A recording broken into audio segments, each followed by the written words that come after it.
necessitated. You need a guide to show you how we get through a situation like this, to give you resources and to help you get out of the emotional pea soup fog of dealing with a crisis and the resulting fallout. I've been there, and I'm here to help you. Out of the fog. If you weren't emotionally bound up in your situation, you would have more clarity.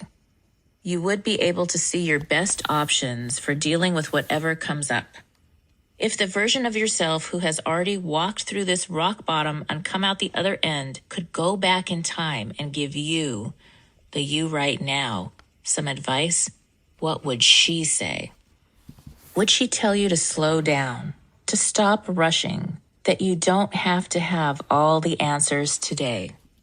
Would the future you recommend not making any major decisions without reviewing them first, particularly while you're still in the fog? Would she tell you that normal is going to look different for a while, but that you will feel normal again? In case we haven't invented time travel by the time you read this book, I'm here to tell you all of the above.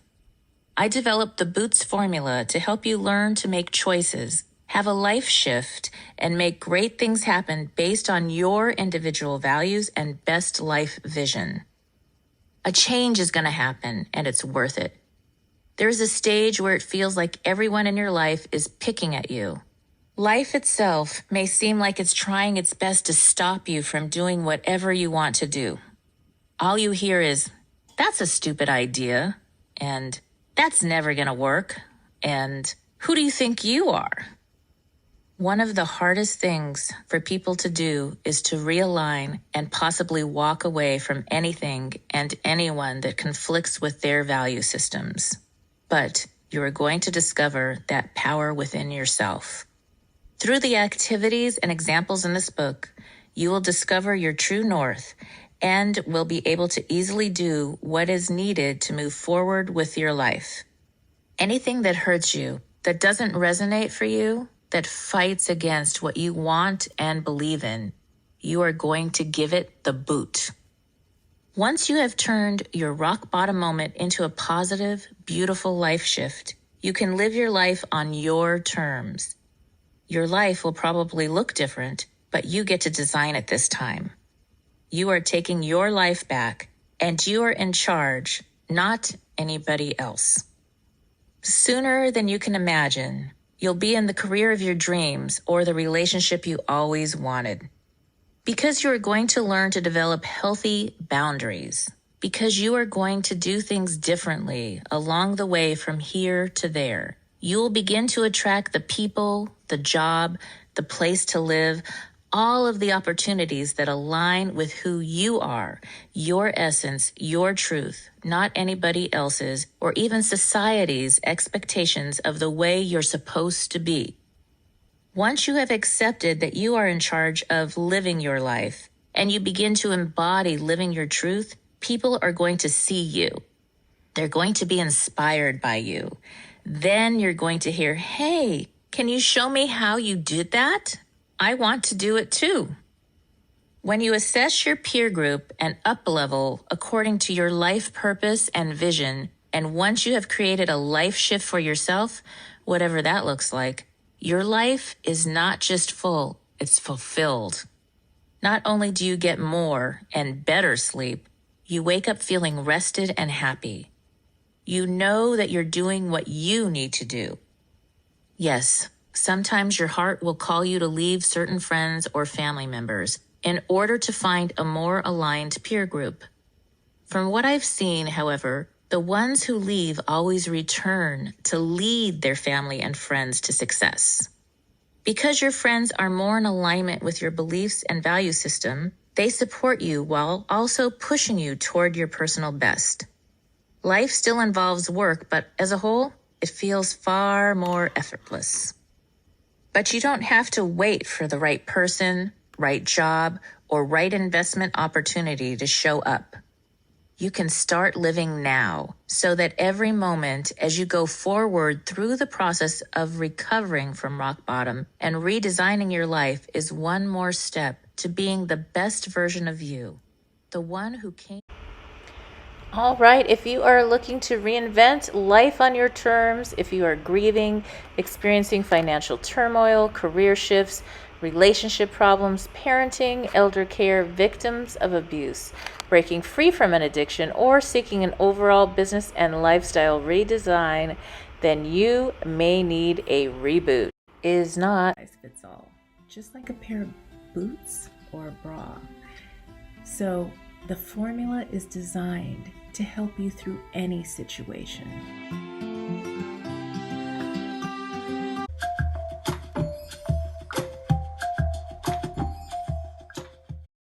Are you ready for a reboot? Welcome to the Sheila Mac Show, reality at its finest. History reminds us those hit hardest often become the change makers. This year, we've all hit crazy economic, social, and emotional rock bottoms. We all get knocked down. Something hits globally, locally, personally. It affects our health, finances, our relationships. We have to recreate a business or career. Each show, Sheila and her special guest will be sharing their reboot stories, guiding you with real solutions to upgrade and up-level emotionally, mentally, physically, spiritually, and financially. Here on NBC'S KCAA Radio. If you're ready to pull yourself up by the bootstraps and bra straps, enjoy a listen.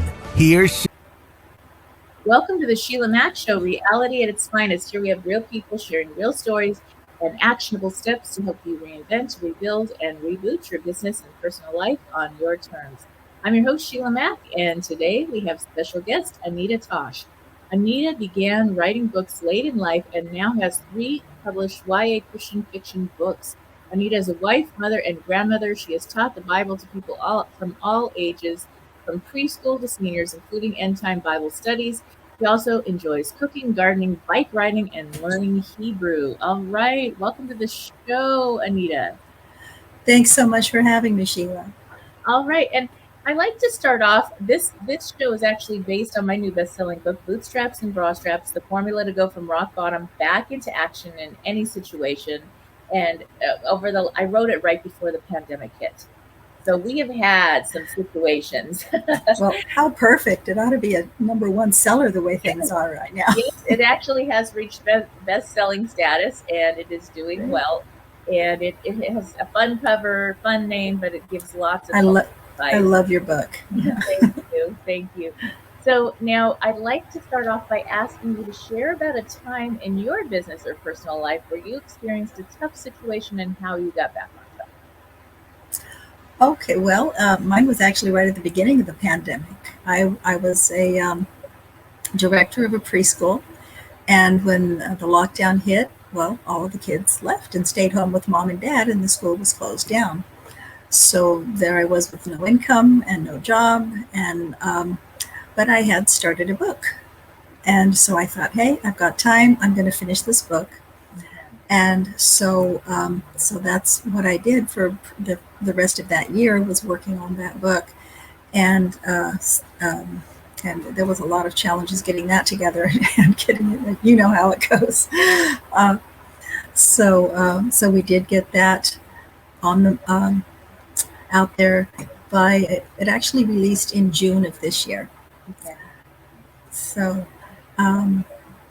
so it was challenging, giving myself a schedule, making sure I had, put in the time to write every day, finding all the editors I needed and so forth. And there's a lot of choices to make when you're an indie author. I had tried going the traditional route, and a previous book I had,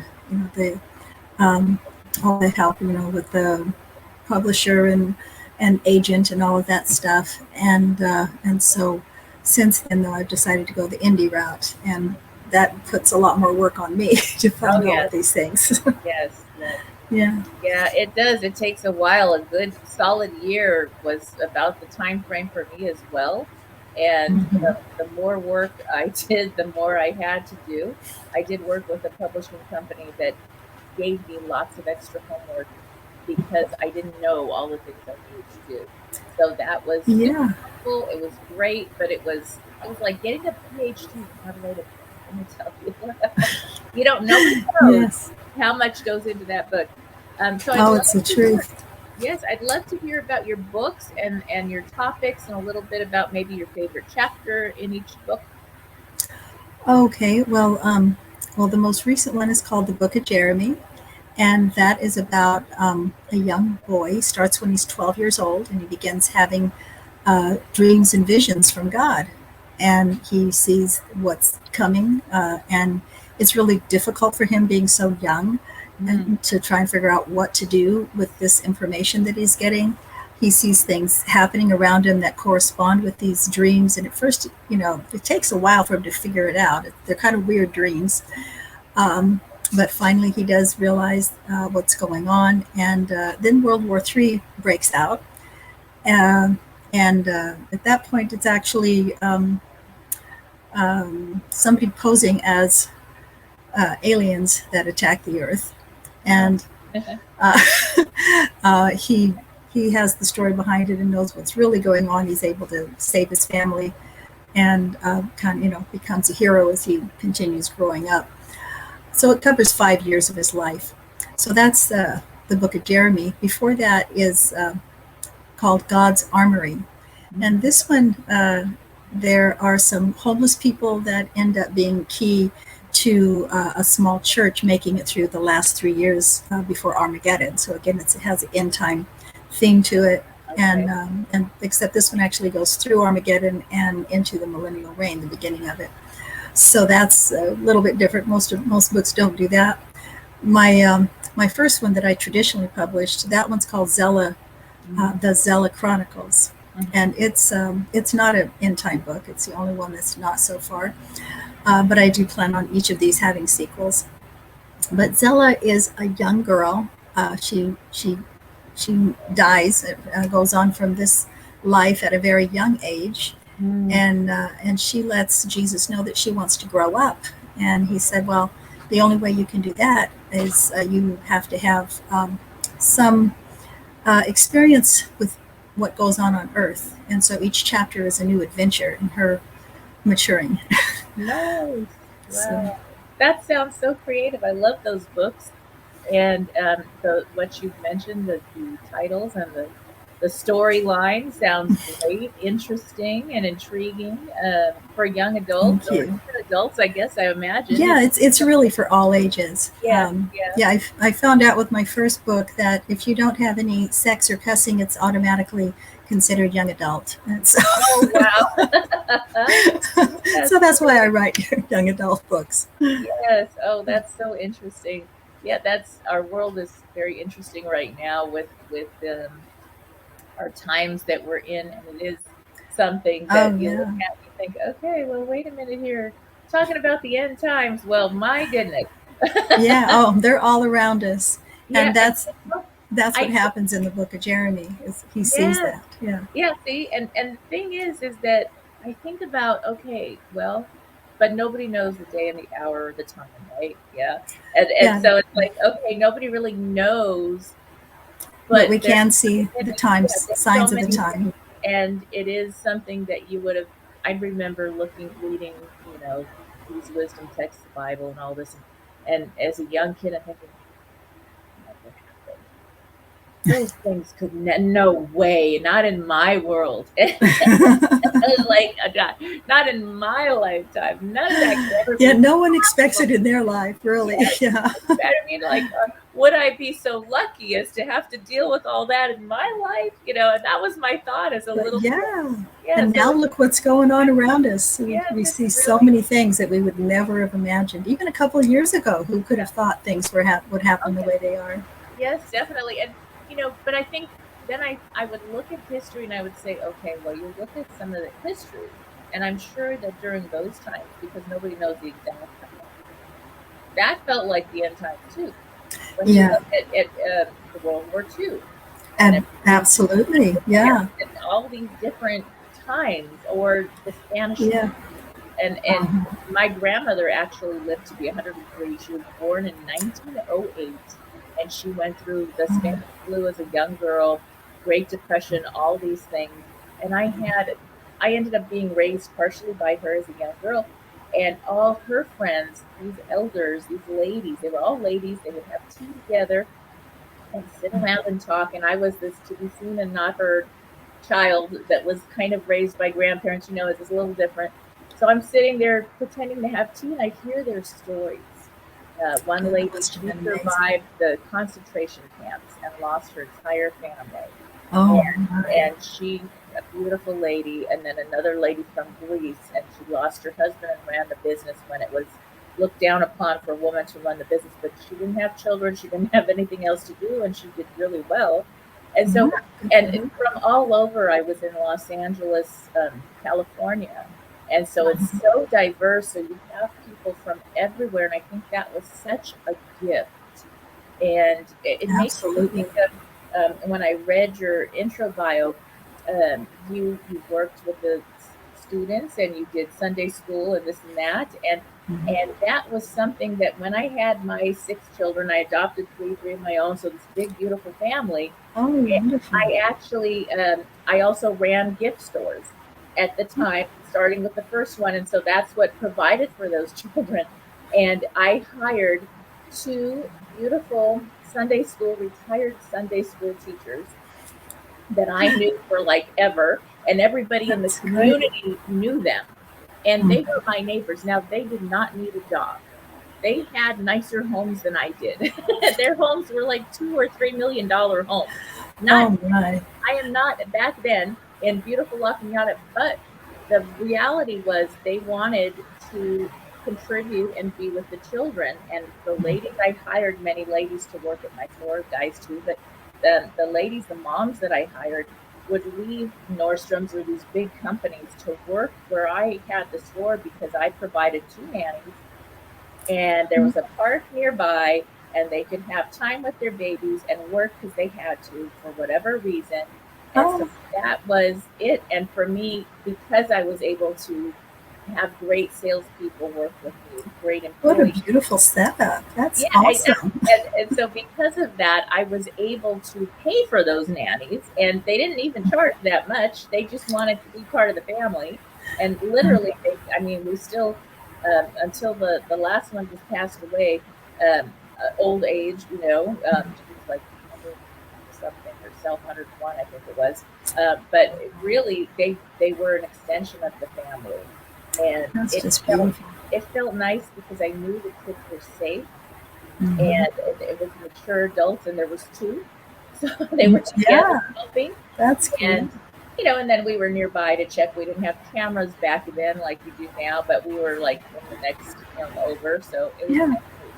And that's a creative way, I think, right now for parents that have to. Oh, maybe you have to homeschool. Yeah, a What lot more people choice? are nowadays. Yeah, and so that creative ways to work together with Sunday school teachers or teachers that are not working right now. I Mhm. know there's a whole group of teachers that have decided not to do the vaccine or whatever at this point, and so depending on their personal choice, and so they are losing their jobs. So guess what? Yeah. You got a whole bunch of people that are fully credentialed or talented people that know how to teach and work with children. And so if you're stuck with that situation working from home and you need help, there you go. Get together with a That's a little great group. idea. Yeah, do a I'll pass it co-op. on. Yeah, do a co-op for those listening in. Do a co-op Uh-huh. and help out those teachers that are standing their ground for what they believe in, whatever you believe in. It's all everybody's personal choice, but to help out with your children and have proper care, you're the best school ever. And so Yes, I do absolutely. think as a teacher, and I also taught Montessori for years. As a teacher, You taught Montessori? yes, I did. Ah, Yes. my school was a Montessori school. Oh, okay, there you go. I love, the kids are reading chapter books like in kindergarten. It's Right. incredible, and they think they're Yes. playing. They've got these little jobs. And for those who don't know, check out a Montessori school, and you can use it at home. There's a little bit of training, obviously, that goes into how to teach through that methodology, but it's beautiful. It really is. Oh yeah, it is amazing. Yeah. Yeah, So, we had they're called jobs. We had all the way through the third grade, and but the children we only went through kindergarten. mhm. But yeah, it is beautiful. Yes, it really is. Now, what advice would you have as a teacher, as an author, a mom? What advice would you give to other parents right now, as far as how to educate more from home? Yeah. If there is any way that you can stay home with your kids, that's the number one choice. And many people who do that nowadays, they do get together. There's groups of homeschoolers that they get together for field trips and so forth, and they also help each other, whatever their strength is. If one mom maybe is good in math and another one is better in English, then they can kind of trade off with each other's kids to help in their strength. Yes. Yes, and that makes it so much easier. When I was teaching, I actually had a whole group of homeschool parents that I helped after school hours and Right. helped them, Mhm. to earn extra income, and because I wanted to contribute, and my kids would play with them and do their homework from school, whatever. We didn't have a lot of homework, and it was just there's independent study programs, ISPs, depending on your state. There's Yeah, different a umbrellas lot where of things to choose from. Uh-huh. where you can do independent schooling versus something that's public and that's mandated by those lessons that may Yeah, not when align with the family. So, I homeschooled my youngest, my two of my grandkids, oh, to help them finish up high school, yeah, um, and so it was a nice combination of what I was able to do, and then also things that I needed help with I found online. So that the things online nowadays are so wonderful. I mean, I wish they were there when my kids were little. yes, yes. Now I go back to that time because my kids are all grown now, and I have a few in the service making choices right now on things. But so this big family, and one of the things that I found with the high school students is my two youngest actually did CLEP tests, which is college entrance level exam tests. So they would take the test study prep, and they would pass the test, and they would get high school and college credit. So by the time they went to college, they were halfway through or more, almost complete with their general ed. And That's a great plan. that saved the family a fortune. So I pulled my youngest to, they were getting into some trouble. We had moved. They got into some trouble, and I wrote about it in my book. And so you got to read that on parenting. But they got into a little trouble with some kids, and they started smoking pot. And I was like, oh no, wrong road. We're not doing that road. And so I pulled them out, and they traveled with me. And we were traveling with the Tony Robbins group and this big educational learning tour. We met all these speakers and trainers, Steve Forbes, all these incredible people. And so they did independent study with me in their clips. And then in the summer, they got to go to Stanford, and Stanford had a high school and college level program.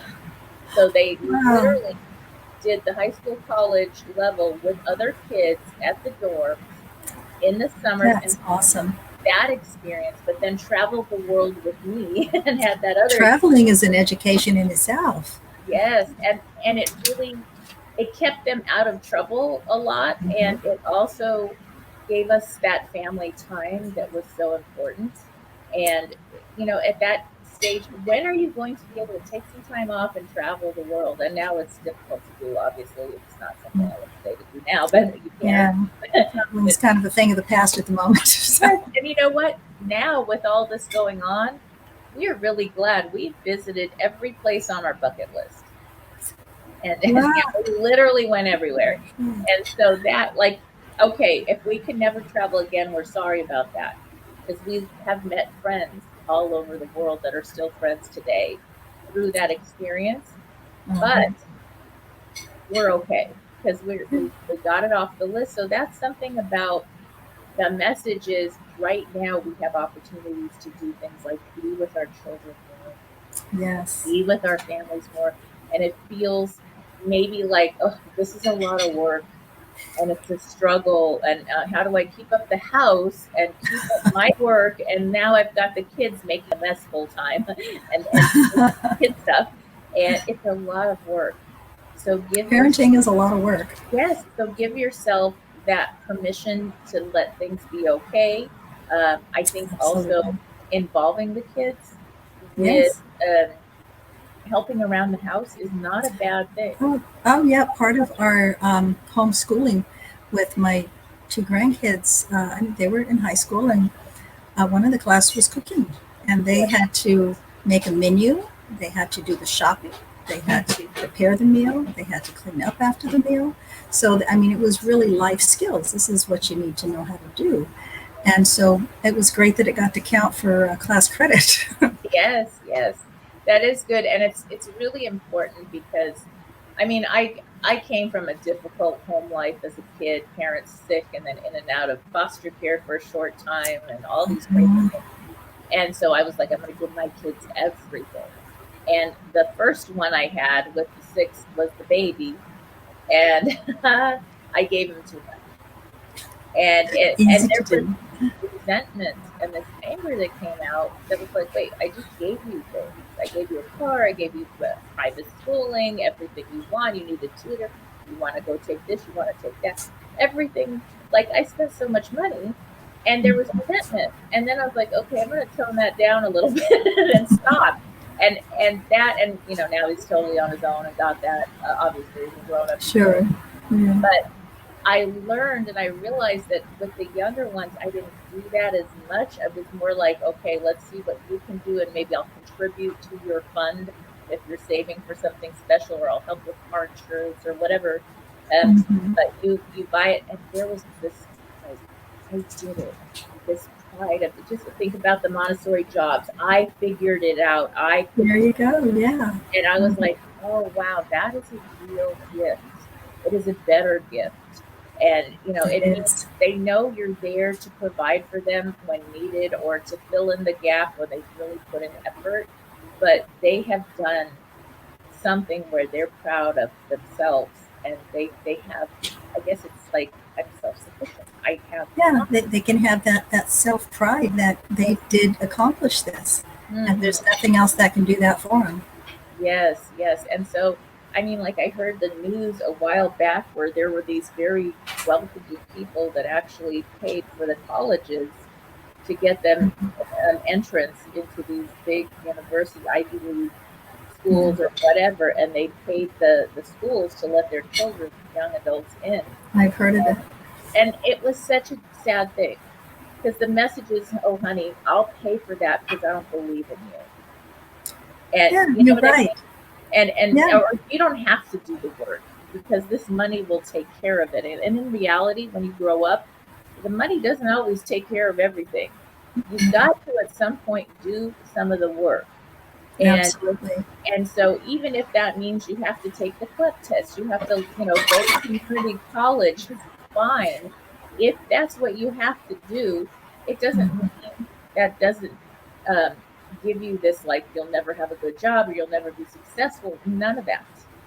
And it's really setting up a young person for failure if you do your homework for your kids, or if you send them to these Ivy League schools and they cannot do the work, that they're going to fail, and it's going to be even more embarrassing and hard, or they'll go down that wrong road and get into something because they've given up. They don't have that self self-confidence that they need. So, that they would have gotten if they had done it themselves. Exactly. Pay for tutoring, so they're learning. Don't do the homework for them. I don't know if you've had that, where you had parents sometimes that actually did the homework assignment for the kids, and you could totally tell. I have known people that did that. And see, the problem is, that's great, but it doesn't help anybody, especially the child. So true. Yeah. And, I mean, I had one parent that I love them. We joke about it, but years ago, the school that I worked at was near JPL, Jet Propulsion Lab, Pasadena, you know, and so NASA, and the dad was a rocket scientist. So the science fair project, dad builds a little mini rocket that flies and everything. And it's like, this is a second grader. And we know this child. We know it wasn't him. But dad got A. It's those science projects that really tempt the parents to do it for the kid, because they want everyone to just be blown away by their brilliant child. Yes. And like you said, if that's not something a child that age would have done.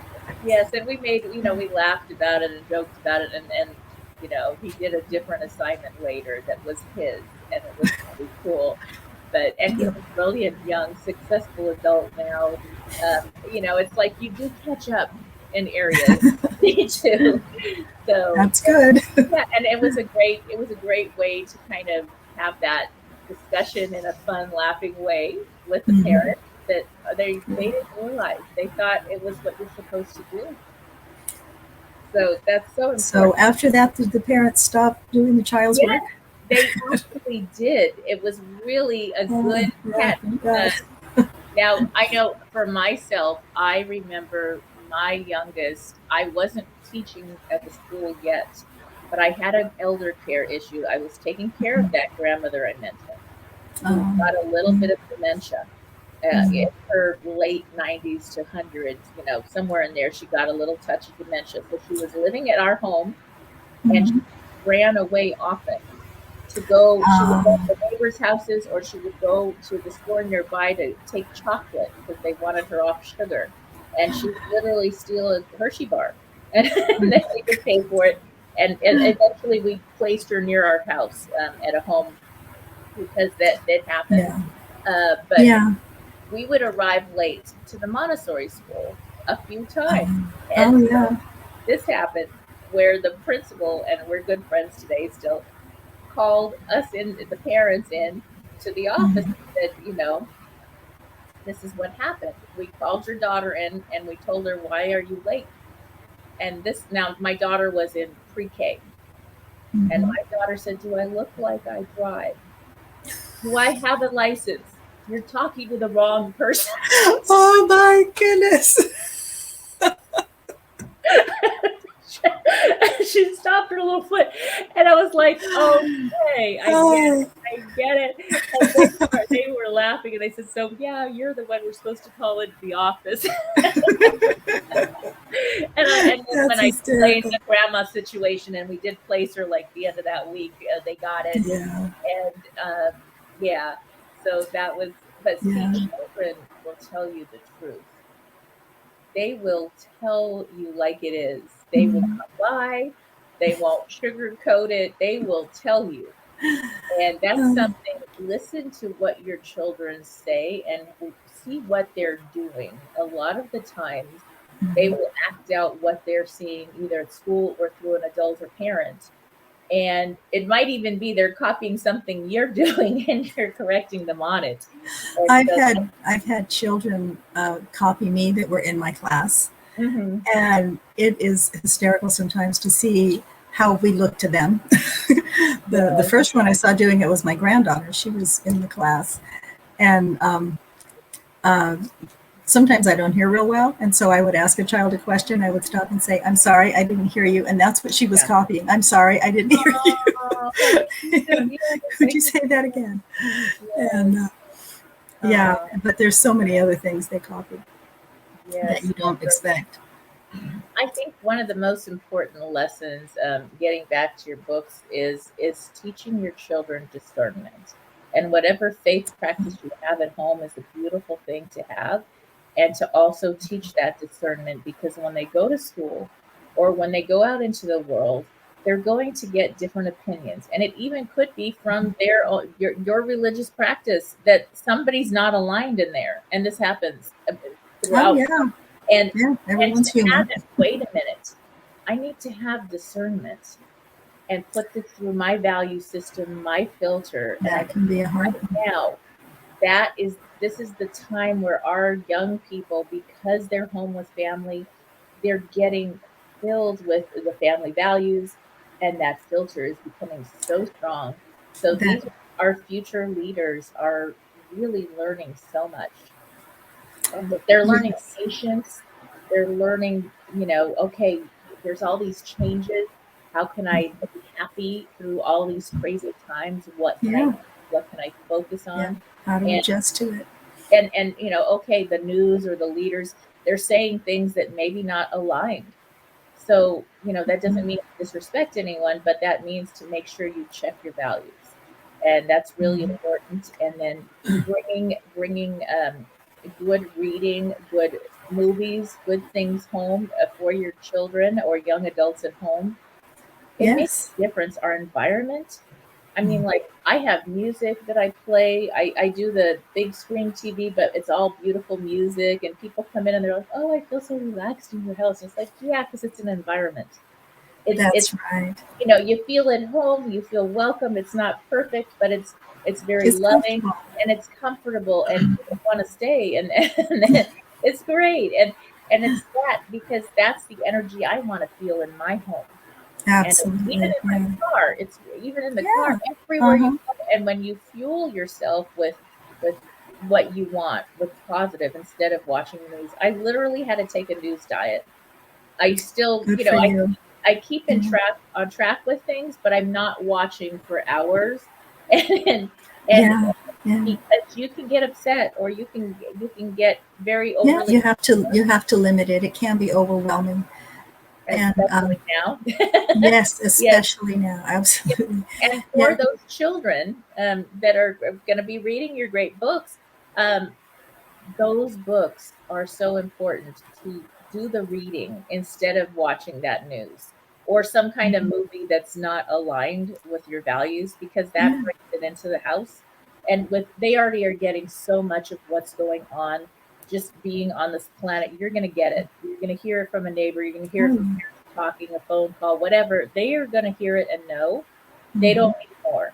They need the parents, whoever's leading that home, teachers leading the school, to come in with even more calmness and focus and connection to them than before, because it's holding them steady and making them feel safe. There's something so important about feeling safe when Yes. they're growing up, especially, that it just gives them a peace so they can learn, so they can study and Right. know and feel calm during Mhm. these crazy times. So that's really important. It Uh, sure is. Yeah. And, yeah. and I like what you said about the family having more time together. That even though there are the lockdowns and things like that happening, that is one of the plus things, that families have been able to have more time together.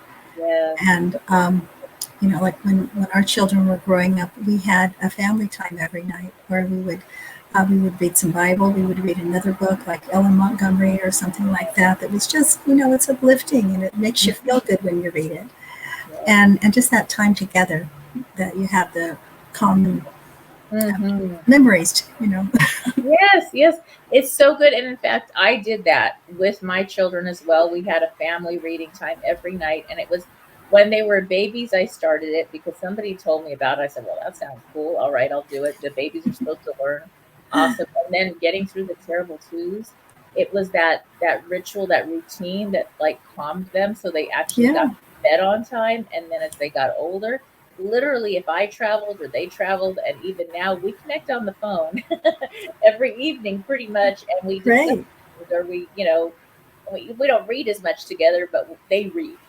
They're uh all readers, avid readers, yes. because of it. And so that's really Ours are important. too. Yes. Hmm. And so those little traditions are Hmm. so good. And then having extended family, like you homeschooled your grandkids. Listen to this. Grandparents, get ready. After the show, you might get a new assignment, but it's a beautiful thing because it's that, like, I had all those grandmas around me. I Hmm. adopted all of them, really, literally. And so they gave me great wisdom at a young age. That wisdom is more than you could find in a book. It's Yes. more than going to school and studying. It's a wisdom, a generational. Tell the Yes. stories, and the stories are living history of what happened and the feeling, the emotion. And as we're going through our own living history right now, to Hmm. have people that can go back and share what they went through, it gives hope and hope. Okay, wow, they made it. I can make it too. You know, Yeah, it was interesting the other day. My oldest granddaughter, she's in college, Mhm. and she had an assignment to interview somebody my age, Uh, and then to compare what my life was growing up to nowadays and what the difference is. mm, And I really, it's the first time I really got to talk to her about a lot of things that even though we live right there, and we see each other almost every day, right. there's a lot of things we haven't talked about. So that was really something special to me that I got to share all of that. And it's good to hear you mention how beneficial it was for you. It's Yes. something we don't see as much nowadays.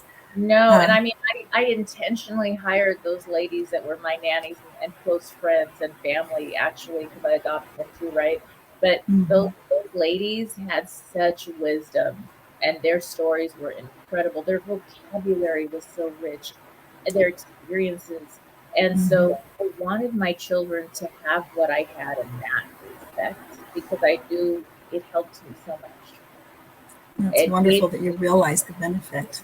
Yes, and it was really one of the best investments I made as far as that goes to just do that. So yeah, and there's grandparents and people out there that are would love to be part of the family, be part of some type of connecting with Mhm. your family, having a dinner together, sharing their stories.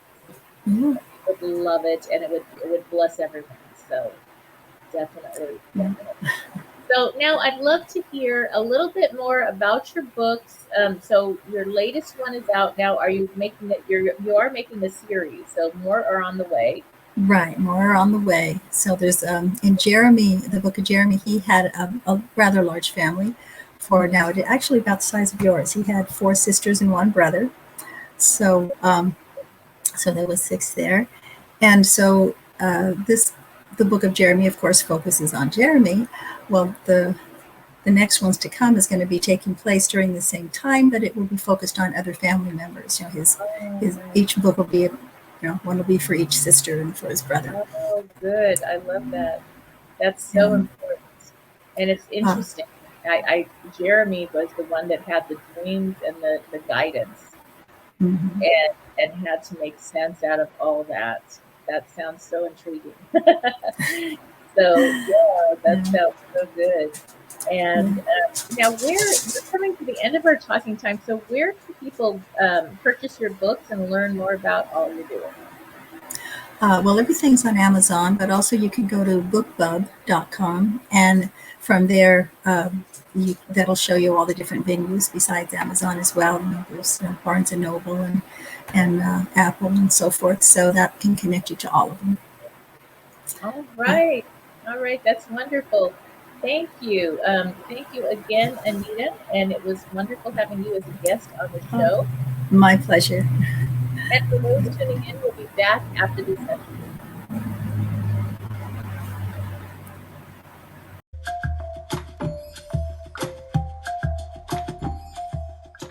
In December of 2017, I lost my house, my car, and my cat due to a fire.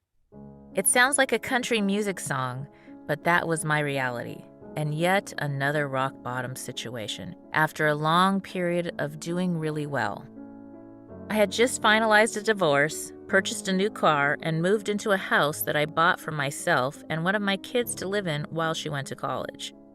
I put all my savings into it, closed escrow on November 3rd, and spent some time making it beautiful, more for my kid than for myself.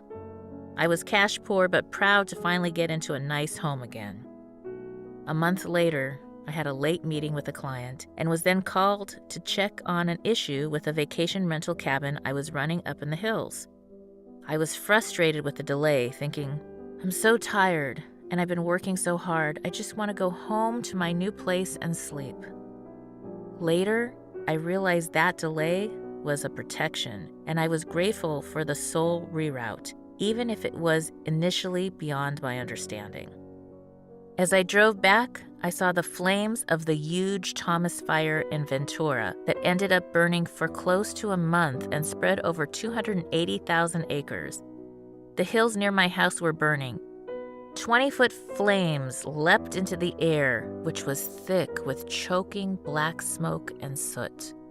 I felt sick to my stomach when I saw the extent of the fire. As I got closer, I was told that I had to evacuate my home. I rescued my cat and got a few things together, but the power was already out, so I grabbed paperwork and pictures, anything I could shove into a box in the dark. Some of my neighbors were in denial, refusing to leave until the firefighters came through, issuing mandatory evacuations. They thought it was a little fire over in the hills. They hadn't been on my drive home. They didn't know it was one of the biggest fires in California history and the largest I'd ever seen in my life. I drove back to the little prefab mobile home that I was renting out through a vacation rental service. One of the units was empty, but it wasn't finished.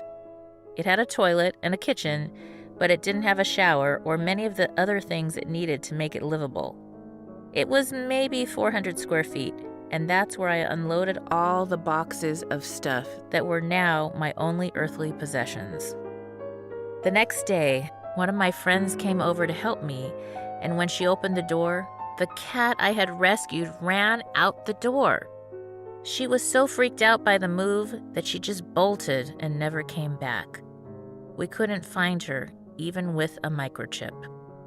Shortly after that, my car was totaled in an accident, and my descent to rock bottom was complete.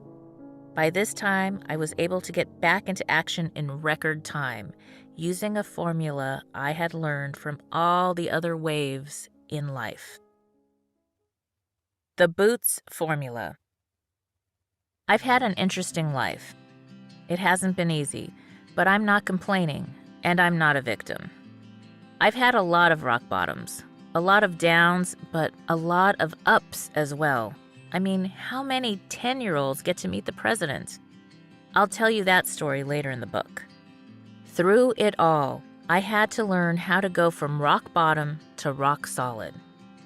I had to look back at what I've done and what I still do to get out of that place and back into life. I asked myself, what has helped me walk through the bottom faster and still be who I want to be, without letting it totally screw up my life? What did I do last time, and how did I do it? What type of mindset did I need to have? Who did I need to reach out to? Who did I need to be? I saw the patterns in all the times I've had to do that, and in how I've seen my friends and clients get through their rock bottom moments as well. Ultimately, I came up with the Boots Formula, a simple yet powerful method of redirecting your thoughts and actions. The Boots Formula will teach you the skills you need to quickly dissolve limiting beliefs and get back into action. In simple language, Boots will grab your problem by the bra straps and help you get back into action in any situation. Sound like something you can use? Let's take a look at each letter. B is for being. The first letter of the Boots Formula is B, which stands for being. At one point in my life, I decided this is who I'm being in all that I'm doing. When shift has hit the fan, you realize this is messy, and you just have to roll up your sleeves.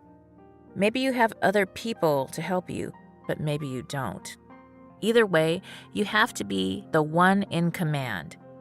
You have to decide who you're being and what you're doing.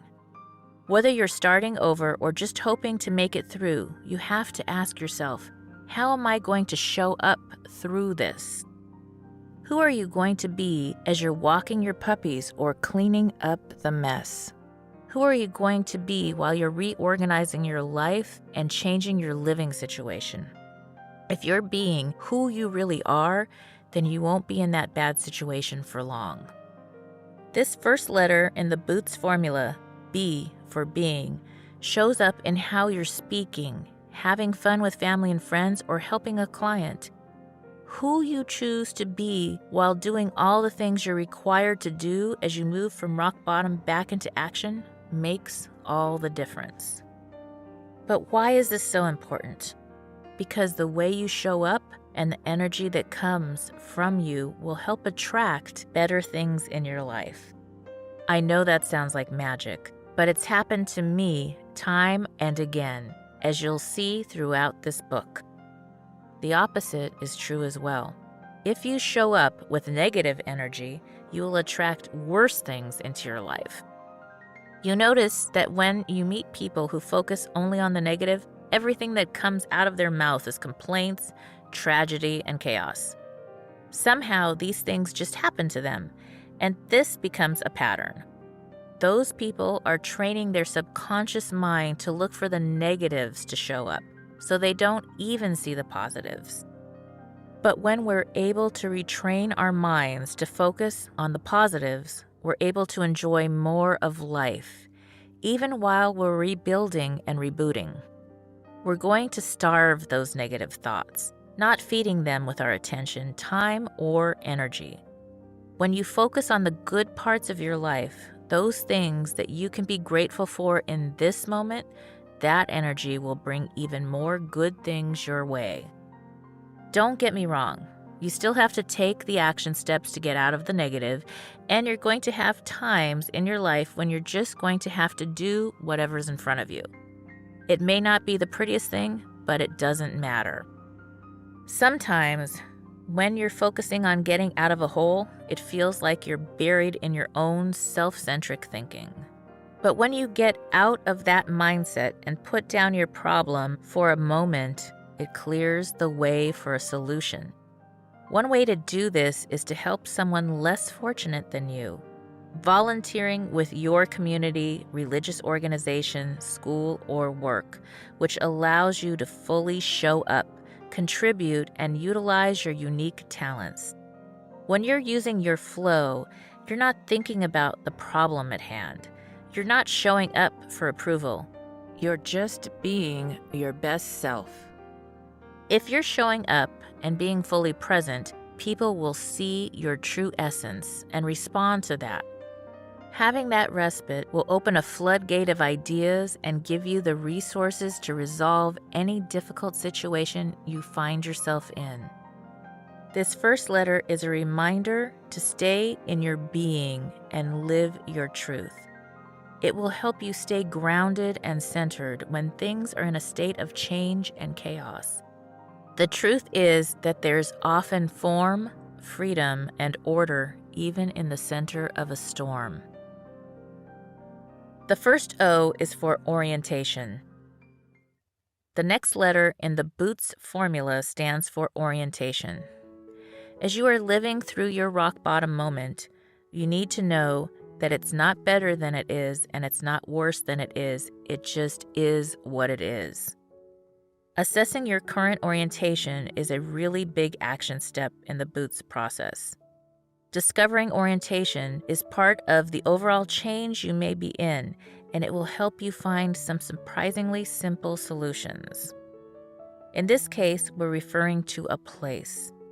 Where do you find yourself on the map of your life? Within this stage, you'll also acknowledge where you were in the past and where you want to be. Once you know where here is, you can answer, how did I get here? And where do I want to go from here? If you are just tuning in, this is NBC's Sheila Mac Show here on KCAA Radio, the station that leaves no listener behind. I'm your host, Sheila Mac, and today I have a couple of announcements. First, I would like to hear from you. That's right. I would love to hear from you, to be honest. I want to know what your breakthrough is, what your reboot is, how are you reinventing and rebooting your life, what shows would you like to hear more of, what information do you need to help you get back on track this year. And to do that, the best way to connect with me is actually through my new YouTube channel, and that is Sheila Mac Show on YouTube. And there you can see past recordings, and you can also see other information and shares that I have, and I would love for you to share in the comments there what you're needing more of and what you're rebooting this year and how we can help you get back on track.